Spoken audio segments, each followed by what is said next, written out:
अच्छा भाई, बहुत खुशी की बात है कि हमारे साथ हैं संतोष जी। और संतोष जी बहुत दूर से चल के आए हैं।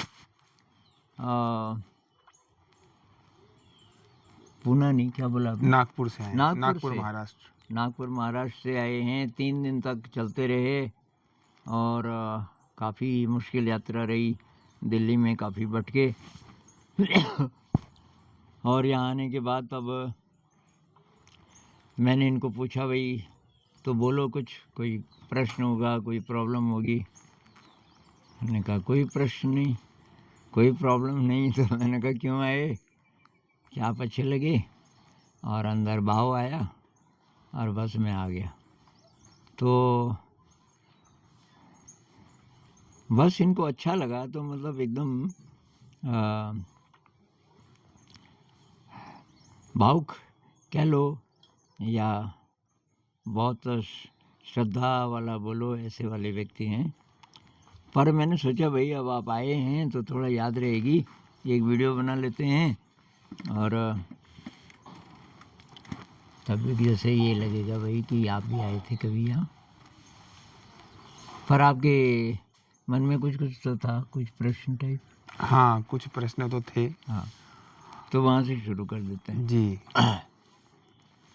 तो सबसे पहले तो मैं आपको धन्यवाद कहना चाहूँगा कि आपने मुझे ये मौका दिया कि मैं यहाँ आऊँ और आपसे कुछ बातें करूँ, जिससे मुझे अपनत्व की फीलिंग आए कि हाँ, कोई गुरु के रूप में है जो हमें बताते हैं कि जीवन में क्या, कैसे और क्यों हमें करना चाहिए और उसका इफ़ेक्ट कैसे हम अपने जीवन में ला सकते हैं और लोगों के जीवन में ला सकते हैं।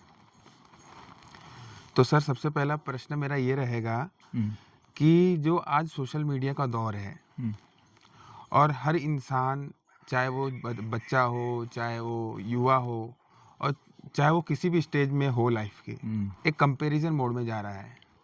जिस तरीके से वो यूट्यूब देखता है और वो किसी भी इंसान से जल्दी इन्फ्लुएंस हो जाता है, या उसके जीवन में किसी तरीके की दिशा नहीं है कि उसे करना क्या चाहिए। जैसे स्टूडेंट है तो आमतौर पे जैसे ही 10th होती है तो उसे पता नहीं रहता करना क्या है।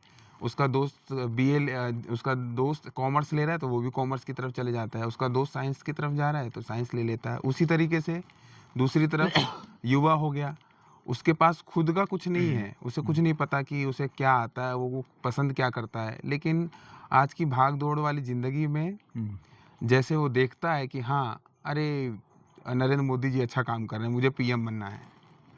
या कोई क्रिकेटर को देखता है तो वो सोचता है कि अरे ये तो बहुत अच्छी तरीके से इसका पर्सनैलिटी है और वो अच्छे तरीके से खेलता है, तो मुझे भी वही बनना चाहिए। लेकिन आम तौर पे अगर जो बात की जाए ज़मीनी स्तर पर, प्रैक्टिकल बात, वो कुछ है, वो बनना कुछ और चाहता है, देख कुछ और रहा है, सुन कुछ और रहा है। तो इस चीज़ को कैसे फ़िल्टर आउट करें? वो कैसे जान पाएगा कि उसकी एक्चुअल जो है नेचुरल चीज़ है, वो कैसे जान पाएगी कि उसमें नेचुरल क्वालिटी ये है, उसे ये करना चाहिए? थोड़ा इस बारे में बताइए। ये तो खैर तब भी था जब सोशल मीडिया नहीं भी था, मेरे ज़माने में भी ऐसा था। और ये जब तक व्यक्ति को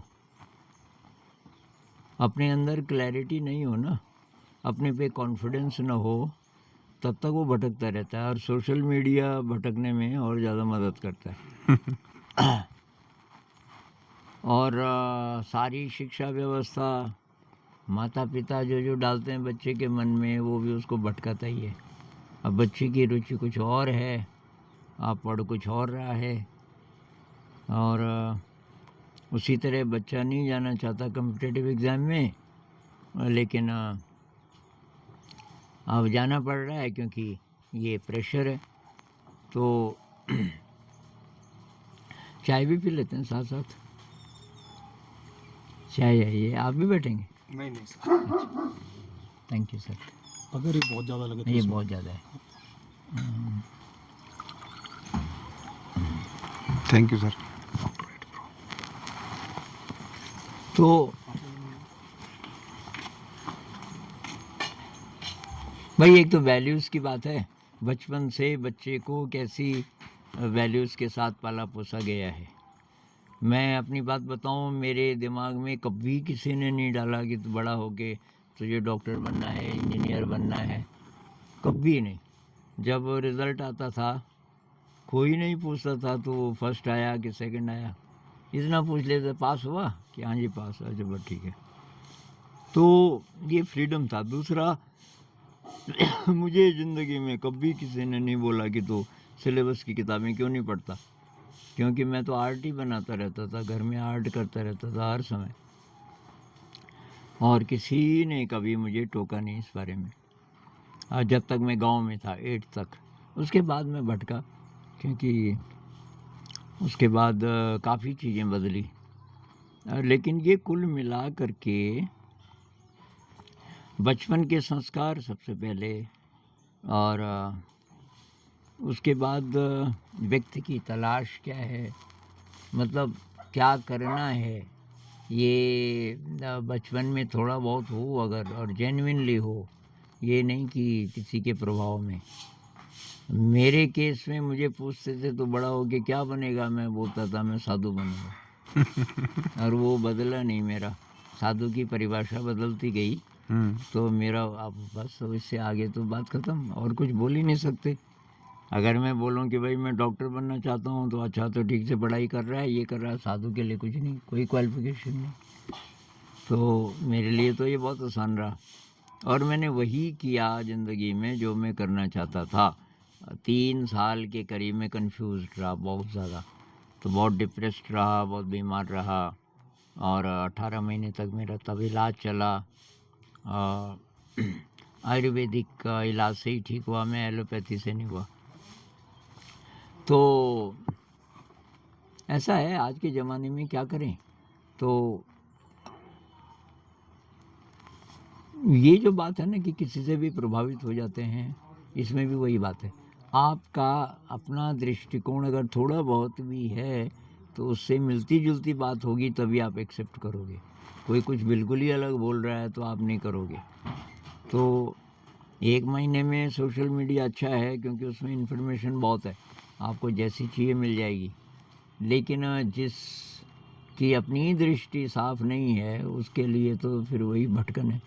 वही बात आजकल एआई के बारे में हो रही है ना, कि एआई आ गया, लोग बहुत डरे हुए हैं, अनएम्प्लॉयमेंट हो जाएगा, एआई ले लेगा सब जगह, और तो तब लोगों की ज़रूरत नहीं पड़ेगी वगैरह।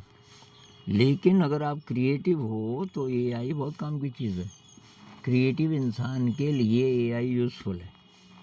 और बल्कि हमारे यहाँ तो हमारा ज़्यादा काम है नहीं उससे, पर जहाँ जहाँ लगता है कि एआई से मदद मिल सकती है हम लेते हैं।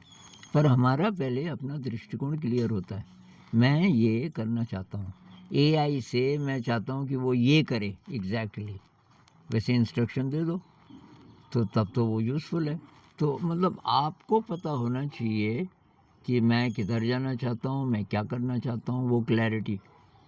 अभी आज ये कमेंट आया मेरे लिए, सब बोलते हैं अपना पैशन ढूंढो, और वो और गुरुओं को भी कोट कर रहा था, वो भी बोलता है और आप भी बोलते हो, ये कोई नहीं बताता है कि पैशन कैसे ढूंढे।